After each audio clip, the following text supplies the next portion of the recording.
মাঝে মাঝে মনে হয় আমি মানুষের কিছুই বুঝাইবার পারি না।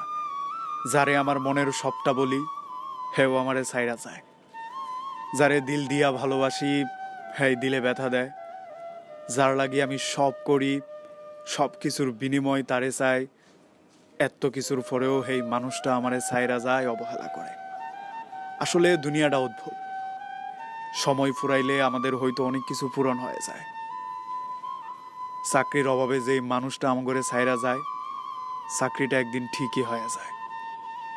যে বন্ধু বান্ধবগুলোকে টাকার লাইগে আড্ডা দিবার পারি নাই, ঘুরবার যাইবার পারি নাই, টাকা একদিন ঠিকই হয়ে যায়, বন্ধু বান্ধবগুলো হারিয়ে যায়। দুনিয়ায় মানুষ আসলে আজিব রহমে, তাহার পিছনে ঘুইরা আয়ু শেষ করে। আয়ু কইমা আসলে টাকা হয়ে যায়, এই টাকা দিয়া তখন কিচ্ছু করা যায় না।